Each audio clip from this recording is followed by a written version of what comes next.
बिस्मिल्लाहिर्रहमानिर्रहीम। आज के इस लेक्चर में हम nodal analysis with voltage source के बारे में पढ़ेंगे। पिछले लेक्चर में हमने नोडल एनालिसिस के बारे में देखा था कि नोडल एनालिसिस कैसे करते हैं और इनके कौन कौन से स्टेप हैं, और हमने मुख्तलिफ एग्जाम्पल के थ्रू नोडल एनालिसिस को सीखा।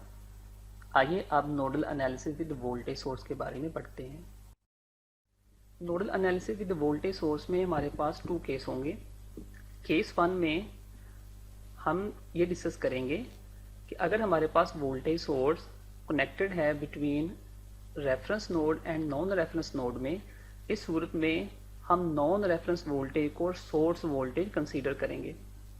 आप इस केस में देख सकते हैं कि हमारे पास 10 वोल्ट बैटरी यहाँ पर कनेक्ट है। ये हमारे पास reference node and non reference node के बिटवीन आती है। तो इस केस में हम नॉन रेफरेंस वोल्टेज जो कि V1 है, इनको हम सोर्स वोल्टेज कंसीडर करेंगे। जैसा कि आप देख सकते हैं V1 equals to 10 volt. Case 2, if the voltage source dependent or independent is connected between two non-reference node, the two non-reference node form a generalized node or super node। कि अगर हमारे पास टू नॉन रेफरेंस नोड के between voltage source dependent हो या independent हो, किसी भी form में अगर हमारे पास वोल्टेज सोर्स आ जाए टू नॉन रेफरेंस के बिटवीन, तो हम इसको सुपर नोड कहेंगे या जनरलाइज नोड कहेंगे। जैसा कि आप इस पिक्चर में देख सकते हैं कि हमारे पास 5 वोल्ट की बैटरी जो है ये टू नॉन रेफरेंस नोड के बिटवीन आ गई, क्योंकि रेफरेंस नोड हमारे पास ग्राउंड नोड है और हमारे पास V2 एंड V3 हमारे पास नॉन रेफरेंस नोड है। इन केस अगर वोल्टेज डिपेंडेंट और independent two non reference node के बिटवीन आए तो हम इसको सुपर नोड कंसीडर करेंगे। सुपर नोड की डेफिनेशन ये है, a super node is formed by enclosing a dependent और independent voltage source connected between two non reference node, any elements connected in parallel with it. जैसा कि आप इस picture में, जो फर्स्ट पिक्चर है, आप इसमें देख सकते हैं कि हमारे पास वोल्टेज सोर्स जो है ये टू नॉन रेफरेंस नोड के बिटवीन आ रहे हैं। यहाँ पर देख सकते हैं V2 एंड V3 के बिटवीन आपका 5 वोल्ट आ रहे हैं।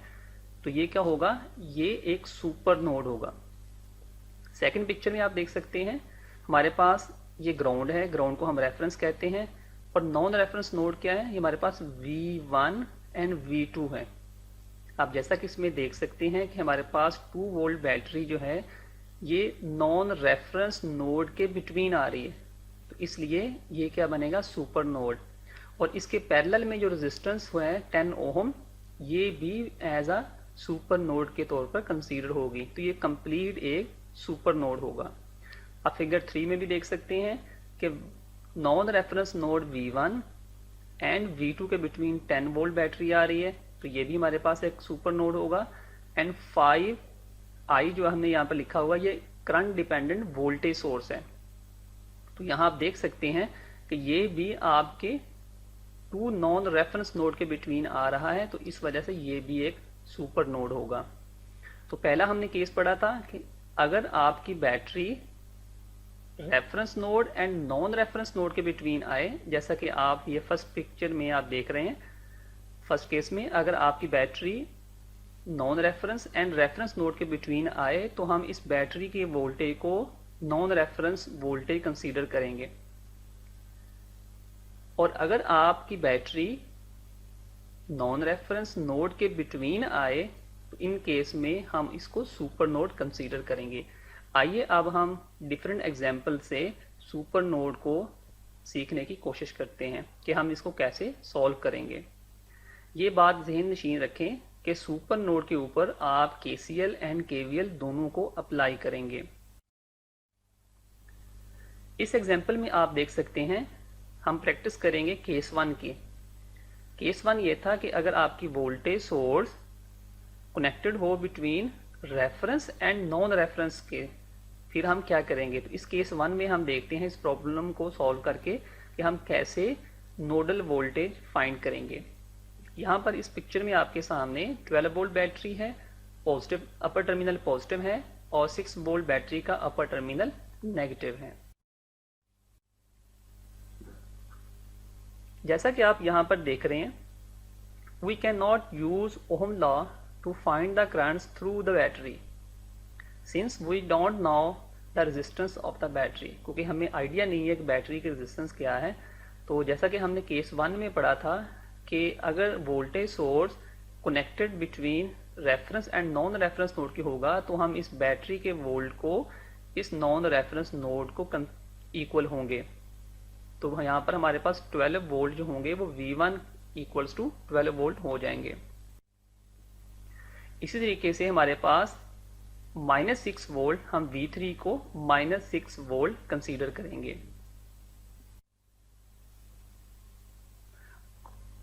और हम V2 नोड जो होगा हमारा, यहाँ पर हम KCL अप्लाई करेंगे।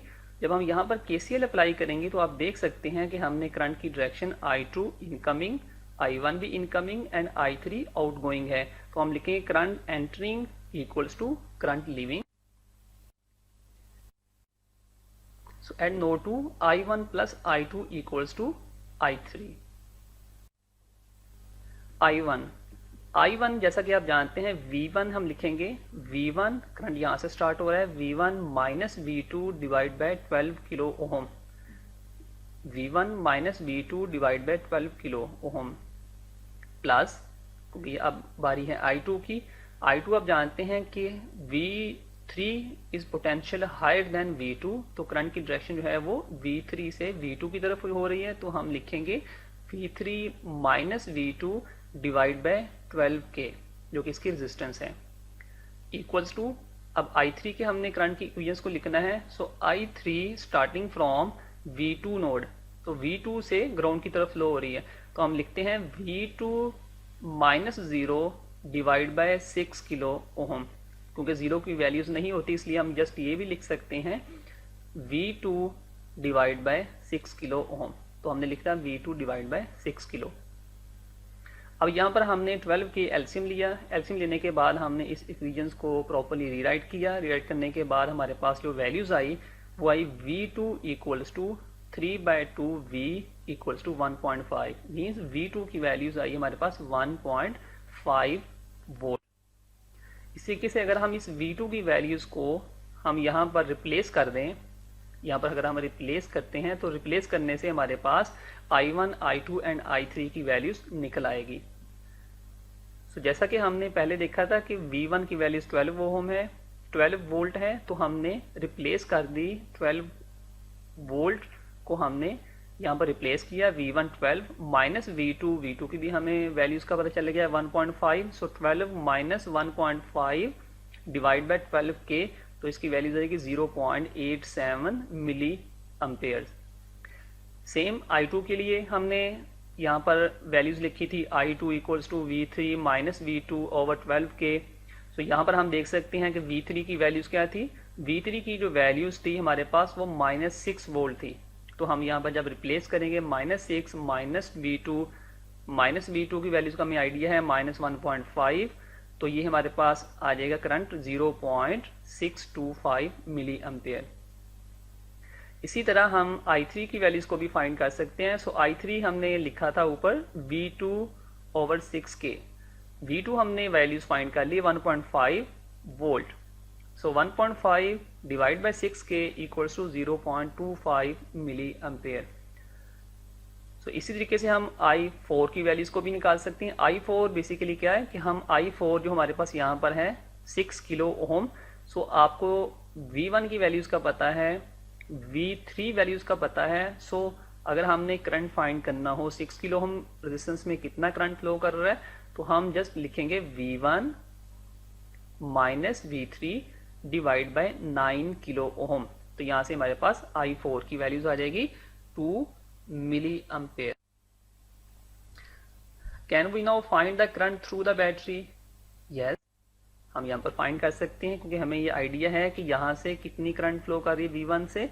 सो V1 से हमारे पास I1 एंड I4 आउटगोइंग है, और इनकमिंग जो होगी वो बैटरी के थ्रू होगी। तो अगर हम I1 एंड I4 को सम करेंगे तो वो बैटरी में से करंट जो है वो फ्लो कर रही है। So I1 plus I4 equals to battery current I12 2.87 milli ampere. इसी तरीके से हम 6 ओम बैटरी की करंट भी फाइंड कर सकते हैं, क्योंकि हमारे पास I4 इनकमिंग है, I2 आउटगोइंग है, और इससे हम I6 की वैल्यूज को भी कैलकुलेट कर सकते हैं।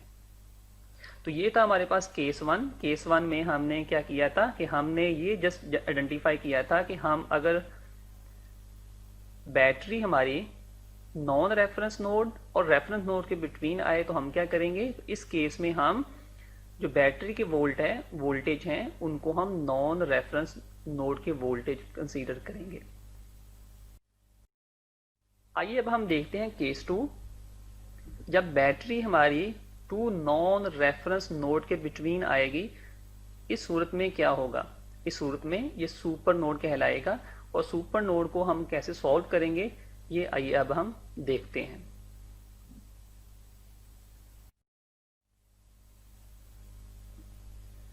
सुपर नोड जहां बनेगा उस पे हम क्या करेंगे, we need to apply both KCL and KVL at the super node.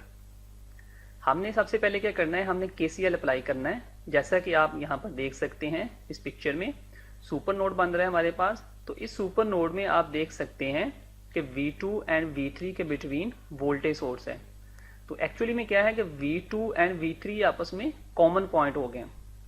ये आपस में जब कॉमन पॉइंट होगा, जैसे कि यहाँ पर हाईलाइट किया गया है, और मजीद इसकी एक्सप्लेनेशन के लिए नीचे ये फिगर आपको दिखाई गई है। यहाँ पर आप देख सकते हैं कि करंट हमारे पास, ये जो हमारे पास करंट है, इस पूरे नोड की तरफ कौन सी करंट इनकमिंग है और कौन सी करंट आउटगोइंग है। सो यहाँ हम देख सकते हैं I1 I4 इनकमिंग करंट है and I2 and I3 outgoing current है। यहाँ भी आप देख सकते हैं सेम इसी की यहाँ पर पिक्चर ड्रॉ की गई है। सो यहाँ पर आप देख सकते हैं I4 incoming, I1 incoming and I2 and I3 outgoing है। सो हमने यहाँ पर लिख दिया I1 plus I4 equals to I2 plus I3। Same बाकी प्रोसीजर हम वही यूज करेंगे कि जो भी हमारे पास करंट है, हमने करंट की इक्वेशंस को लिखना है कि वो करंट कहाँ से स्टार्ट हो रही है और कहाँ पर एंड हो रही है। तो हम यहाँ से देख सकते हैं I1 स्टार्टिंग फ्रॉम V1 और एंड हो रही है ये हमारे पास इस नोड पे। ये नोड कौन सा है हमारे पास, V2। तो हम इसको लिखेंगे V1 minus V2 over 2। I4 आप देखें तो I4 स्टार्टिंग फ्रॉम V1 और एंड हो रही है हमारे पास नोड V3 पे। तो हम लिखेंगे V1 minus V3 divide by resistance इसकी 4 equals to I2 current starting from V2 से स्टार्ट हो रही है और ग्राउंड की तरफ जा रही है। तो हम लिखेंगे V2 minus 0 divide by 8 ohm plus I3 starting from node V3 से स्टार्ट करेगी, ग्राउंड की तरफ जाएगी। हम लिखेंगे V3 माइनस 0 ओवर 6। इसके बाद हम इस इक्वेशंस का एलसीएम लेने के बाद इसको सॉल्व करेंगे। सॉल्व करने के बाद जैसा कि मैंने आपसे पहले डिस्कस किया था कि हम सुपर नोड के ऊपर पहले KCL अप्लाई करेंगे और इसके बाद हम KVL अप्लाई करेंगे। KVL अप्लाई करने के लिए हम क्या करेंगे, जहां पर हमारे पास वोल्टेज सोर्स होगा उसको हम वहां पर इक्वेशंस को राइट करेंगे। तो यहाँ पर हमारे पास वोल्टेज सोर्स है टू नॉन रेफरेंस नोड के बिटवीन। तो यहाँ पर हम KVL जब अप्लाई करेंगे तो बेसिकली इस रेजिस्टेंस जो हमारे पास 8 ओम रेजिस्टेंस है, इसके क्रॉस जितने वोल्टेज ड्रॉप होंगे वो V2 कहलाएंगे, और जो 6 ओम के क्रॉस वोल्टेज ड्रॉप होंगे वो V3 कहलाएंगे, क्योंकि दरमियान में कोई रेजिस्टेंस नहीं है। तो हम यहाँ पर लिख सकते हैं अपर टर्मिनल पॉजिटिव होगा एंड लोअर टर्मिनल नेगेटिव, क्योंकि हायर पोटेंशियल हमारा अपर टर्मिनल पर है, लोअर टर्मिनल पर हमारा नेगेटिव है। ये क्योंकि डायरेक्टली ग्राउंड के साथ है, इसलिए जो हमारे पास हायर पोटेंशियल होगा उसको हम पॉजिटिव कंसीडर करेंगे। तो यहाँ भी आप देख सकते हैं हमारे पास पॉजिटिव एंड नेगेटिव। तो यहाँ से हमने जब स्टार्ट किया, इस पॉइंट से अगर हम स्टार्ट करते हैं KVL, तो इस पॉइंट से जब हम स्टार्ट करेंगे तो स्टार्टिंग हमारे पास जो साइन आएगा वो नेगेटिव है। तो हम लिखा minus V2 plus 5 volt plus V3 equal to 0। मैं दोबारा रिपीट करता हूं, हम स्टार्ट यहां से करेंगे। हम यहाँ से काउंट करेंगे, सबसे पहले साइन है माइनस का, तो हम लिखेंगे माइनस V2। बेसिकली जो V2 वोल्टेज है ये 8 ओम रेजिस्टेंस के अक्रॉस है। सो हम यहाँ भी लिख सकते हैं और इसको हम इस टर्मिनल के ऊपर भी लिख सकते हैं। So minus V2 plus 5 volt plus 5 plus V3 equal to 0। तो यहाँ से हम देख सकते हैं कि इसको अगर हम इक्वेशंस को बैलेंस करें तो हमारे पास V2 यहाँ पर नेगेटिव है, अगर हम इसको इक्वल की दूसरी साइड पे ले जाते हैं सो हम लिखेंगे V2 minus V3 equals to 5। अब हम नई एग्जाम्पल को देखते हैं।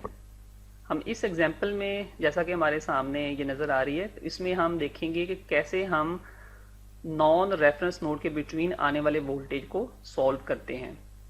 क्योंकि ये नॉर्मल वे से नोडल एनालिसिस सॉल्व नहीं होता, जहां भी वोल्टेज सोर्स आ जाए टू नॉन रेफरेंस नोड के बिटवीन, वहां पर हम KCL एंड KVL दोनों को अप्लाई करेंगे। सबसे पहले हमने आइडेंटिफाई किया कि कहां पर हमारे पास सुपर नोड बन रहा है, तो हमने यहां से देख सकते हैं कि ये हमारे पास एक सुपर नोड की कंडीशन बनी। तो सुपर नोड में सबसे पहले हम क्या करते हैं, आइडेंटिफाई किया, उसको मार्क किया, जैसा कि आपको ये पिक्चर में नजर आ रहा है। अगर हमारे पास ये सुपर नोड है तो उसके पैरेलल में जो रेजिस्टेंस होगी वो भी सुपर नोड ही कंसीडर होगी। तो जैसा कि आप पिक्चर में देख रहे हैं, तो सबसे पहले हम क्या करेंगे, इस सुपर नोड के ऊपर हम KCL अप्लाई करेंगे। आप यहाँ पर देख सकते हैं ये सुपर नोड की तरफ कितनी करंट आ रही है। इसमें 2 एम्पेयर्स करंट इनकमिंग है, I1 आउटगोइंग है, I2 आउटगोइंग है एंड 7 एम्पेयर भी आउटगोइंग है। तो इसको हम यहाँ इस तरीके से भी डिस्क्राइब कर सकते हैं कि 2 amperes incoming, I1, I2 and 7 amperes outgoing है। सो हमारे पास जो इक्वेशंस बनेगी, sum of currents entering equals to sum of current leaving. So 2 amperes enter हो रही है, 2 amperes equals to I1 plus I2 plus 7। अब हमने हर करंट की इक्वेशंस को राइट करना है। यहाँ पर आप देख सकते हैं 2 amperes equals to I1 starting from V1 minus 0 divide by 2 ohm plus I2 की वैल्यूज है V2 minus 0 divide by 4 plus 7। आप ये ज़हन में इस बात रखें कि जब सुपर नोड के ऊपर हमने KCL की इक्वेशंस लिखी, उसके बाद जब हम उसी करंट की इक्वेशंस लिखेंगे तो हम इस नोड V1 एंड V2 को कंसीडर करेंगे। सो जब हम इस इक्वेशंस को राइट करेंगे, प्रॉपर्ली रीअरेंज कर लेंगे इसको, सो बनेगी हमारे पास, इस हमने 4 एलसीएम लिया है। एलसीएम लेने के बाद हमारे पास 8 equals to 2V1 plus V2 plus 28, और रीअरेंज करने के बाद हमारे पास वैल्यूज आ गई V2 equals to minus 20 minus 2V1। So next phase में हम क्या करेंगे, हम KCL हमने अप्लाई कर दिया सुपर नोड के ऊपर, फिर हम इसके ऊपर KVL अप्लाई करेंगे। सो अब हम इसके ऊपर KVL अप्लाई कर रहे हैं। सो KVL में हम देख सकते हैं कि हमारे पास ये जो नोड था non reference V1 and V2, सो हमारे पास 2 ओम क्रॉस जितने हमारे पास यहाँ पर वोल्टेज होंगे वो हमारे पास V1 वोल्टेज होंगे, और 4 ओम के क्रॉस जितने वोल्टेज होंगे वो हमारे पास V2 वोल्टेज होंगे। क्योंकि करंट की डायरेक्शन हमारी डाउनवर्ड है, तो सो फर्स्ट टर्मिनल हमारा पॉजिटिव होगा, second lower terminal negative, positive and negative. So हम इस पॉइंट से KVL स्टार्ट करते हैं। Minus V1 minus 2 plus V2 equal to 0। So हमने इसको रीअरेंज किया, रीअरेंज करने के बाद V2 equals to V1 plus 2। So first हमारे पास जो लास्ट हमने इक्वेशंस राइट की थी, जो हमारे पास KCL के थ्रू आई थी, वो थी हमारे पास, और ये सेकंड इक्वेशन आई। इन दोनों इक्वेशंस को हमने रीअरेंज किया, आपस में पुट किया वैल्यूज में हमने, तो इसके बाद हमारे पास जो नेट रिजल्ट मिला वो 3V1 equals to minus 22। So V1 equals to minus 7.33 volt. अब इस V1 की वैल्यूज को हमने यहाँ पर रिप्लेस किया, रिप्लेस करने के बाद हमारे पास V2 की वैल्यूज आ गई माइनस 5.33 वोल्ट। सो इस तरीके से हम सुपर नोड के ऊपर इक्वेशंस लिखते हैं और उसके बाद उसको सिमल्टेनियसली क्वेश्चन को सॉल्व करते हैं। इस प्रैक्टिस प्रॉब्लम में हम वोल्टेज और करंट की वैल्यूज को फाइंड करेंगे। जैसा कि आपको इस पिक्चर में नजर आ रहा है कि हमारे पास 3 वोल्ट बैटरी जो है ये कनेक्टेड है between two non reference node. अगर टू नॉन रेफरेंस नोड के बिटवीन कनेक्ट होगी तो ये सुपर नोड कहलाएगा। तो सबसे पहले हमने सुपर नोड को मार्क करना है, जैसा कि आप इस फिगर में देख सकते हैं। सो हमारे पास सुपर नोड जो है ये बना है हमारे पास। सो हम क्या करेंगे, सबसे पहले KCL अप्लाई करेंगे इस सुपर नोड के ऊपर। इसका मीनिंग ये होता है कि हमारे पास ये एक पॉइंट बन गए, मीन्स के VA एंड VB ये आपस में एक पॉइंट है, जैसा कि यहाँ पर आपको शो हो रहा है। तो यहाँ पर देखना आपने कौन सी करंट इनकमिंग है और कौन सी करंट आउटगोइंग है। हमारे पास I1, I2, हमारे पास I1 incoming, I2, I3 and I4 outgoing है। जैसा कि आप इस फिगर में देख सकते हैं कि हमारे यहाँ पर करंट मार्क नहीं है, ना हमारे पास 4 ओहम और ना हमारे पास 3 ओहम। I1 करंट मार्क है, लेकिन 6 ओहम में भी कोई हमारे पास करंट की डायरेक्शन नहीं है। तो हम इसको सपोज कर सकते हैं। सो हमने यहाँ पर सपोज किया I1 इनकमिंग है, I2, I3 and I4 outgoing current है। सो हमने लिख दिया I1 equals to I2 plus I3 plus I4। So I1 equals to, जैसा कि आप जानते हैं कि हमारे पास अगर वोल्टेज सोर्स कनेक्ट हो non reference and reference node के बिटवीन, तो हमारे पास ये नॉन रेफरेंस नोड होगा, उसके वोल्टेज इस बैटरी के वोल्टेज ही कंसीडर होंगे। सो हमारे पास इस टर्मिनल के ऊपर वोल्टेज क्या है, हमारे पास 7 वोल्ट है, क्योंकि अपर टर्मिनल पॉजिटिव है तो हम यहाँ पर लिखेंगे 7 volt. So I1 equals to 7 minus VA divide by 4 and I2 equals to होगा हमारे पास I2 equals to VA minus 0। So minus 0 लिखने की जरूरत नहीं है, VA डिवाइड बाय 3 ओहम। इसी तरीके से I3 जैसा कि हम जानते हैं I3 की डायरेक्शन सेम है I, तो हम I3 को I भी लिख सकते हैं। सो I3 इक्वल्स टू होगा VB divide by 2 ohm and I4 equals to V minus 0 लिखने की भी जरूरत नहीं है, सो V डिवाइड बाय 6। तो हमने इन तमाम की वैल्यूज को इस इक्वेशन में लिख दिया। 7 minus VA over 4 equals to VA over 3 plus VB over 2 plus VB over 6। जब हमने इन तमाम इक्वेशंस का एलसीएम लेने के बाद इनको सॉल्व किया तो हमारे पास वैल्यूज आई 7VA plus 8VB equals to 21। KCL apply करने के बाद सेकंड बारी KVL की है। अब हम KVL अप्लाई करेंगे। जैसा कि आप इस फिगर में देख सकते हैं, जो VA वोल्टेज है, करंट की डायरेक्शन VA से ग्राउंड की तरफ है, तो first terminal positive then negative. इसी तरीके से हमारे पास जो I3 की करंट की डायरेक्शन थी वो भी हमारे पास VB से ग्राउंड की तरफ थी, तो हमारे पास upper terminal positive, lower terminal negative. अब हम यहाँ से स्टार्ट करते हैं बॉटम से। So minus VA minus 3 volt plus VB equal to 0। तो जब हमने KCL अप्लाई किया था हमारे पास वैल्यूज आई थी 7VA plus 8VB equal to 21। KVL apply करने से हमारे पास इक्वेशन आई थी minus VA plus VB equal to 3।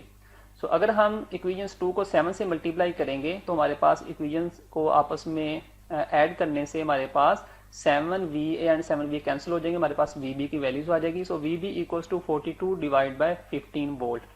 अगर इस VB की वैल्यूज को हम इक्वेशंस 1 में या इक्वेशंस 2 में पुट करेंगे तो हमारे पास VA की वैल्यूज आ जाएगी, जो कि होगी minus 0.2 volt.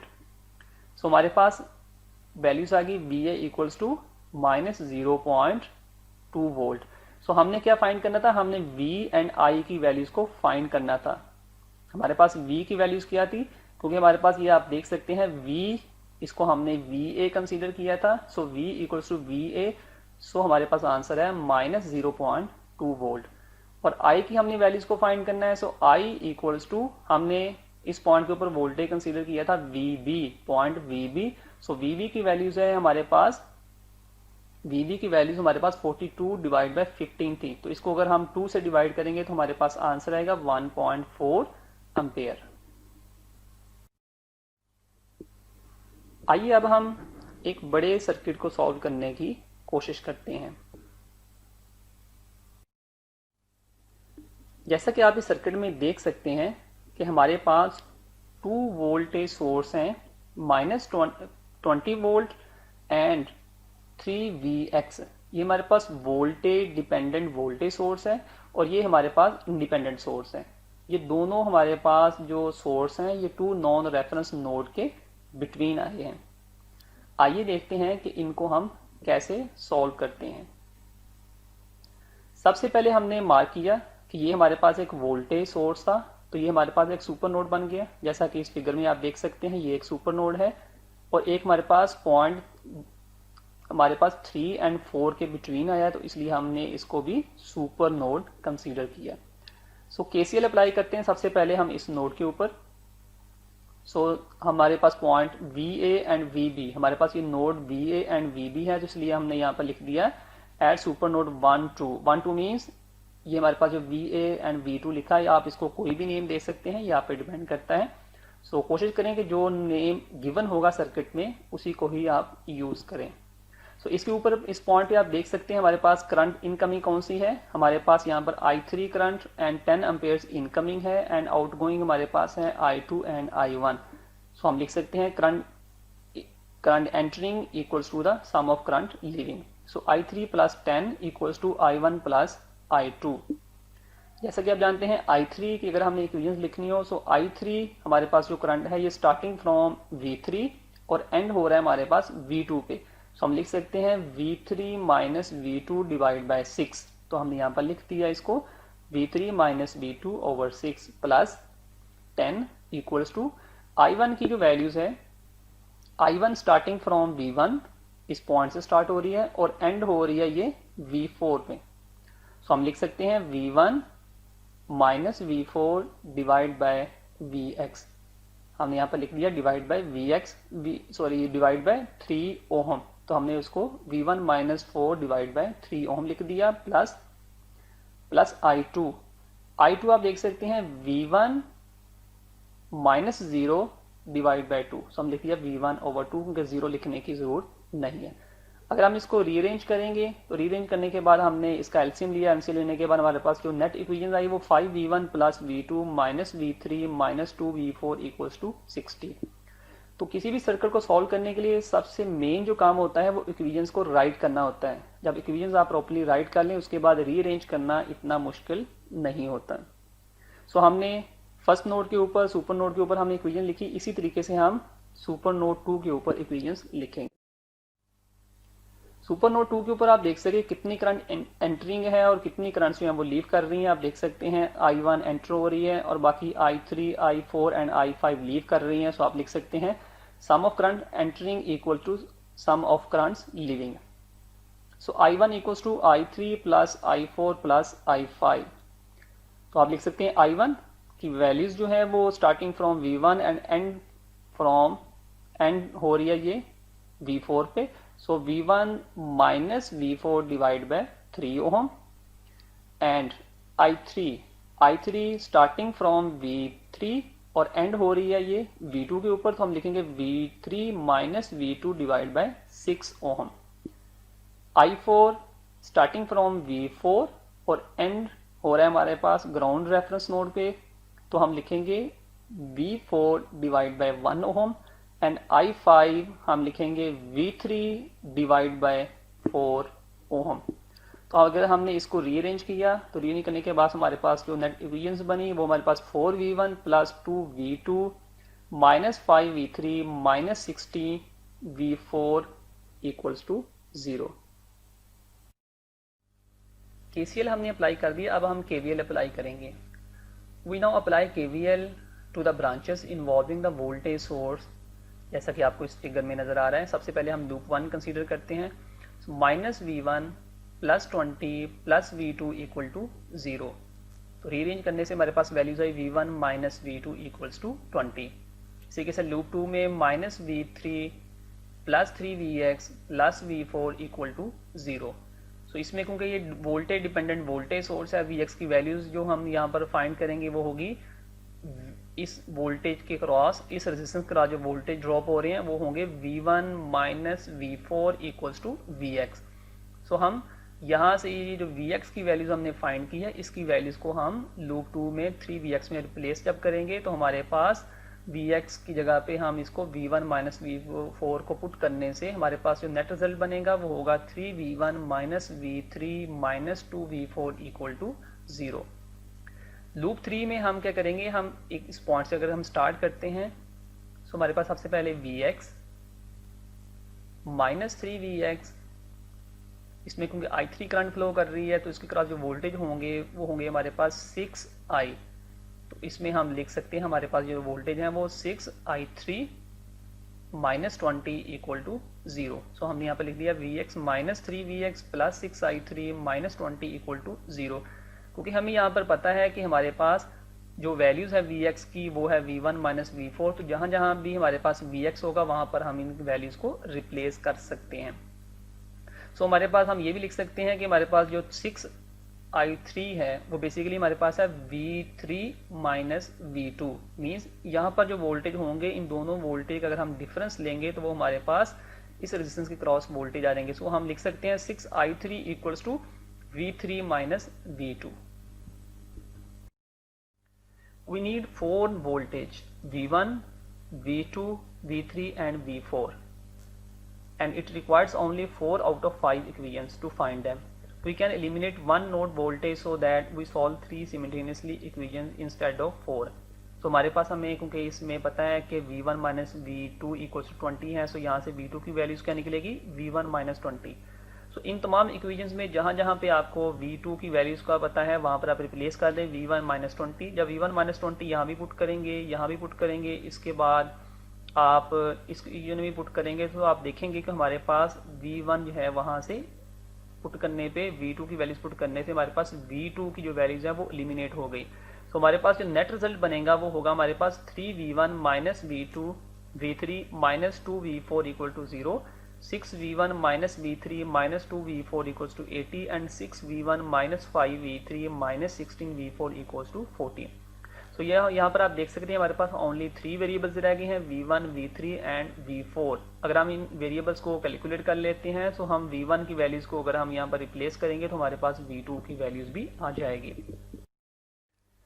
So finally need to solve the following 3 equations. सबसे पहले हम इसको मैट्रिक्स की फॉर्म में लिखेंगे। सो हमने वेरिएबल्स हमारे पास V1, V3 एंड V4 है, इनके कोफिशिएंट को हमने मैट्रिक्स की फॉर्म में लिखा 3 minus 1 minus 2 6 minus 1 minus 2 6 minus 5 and 16, और वेरिएबल्स को हमने V1, V3 and V4 equals to 0, 80 and 40। सबसे पहले हम क्रेमर रूल को यूज़ करते हुए डिटर्मिनेंट फाइंड करेंगे। जो हमारे पास कोफिशिएंट होंगे जब हमने इसका डिटर्मिनेंट फाइंड किया तो इक्वल्स टू माइनस 18।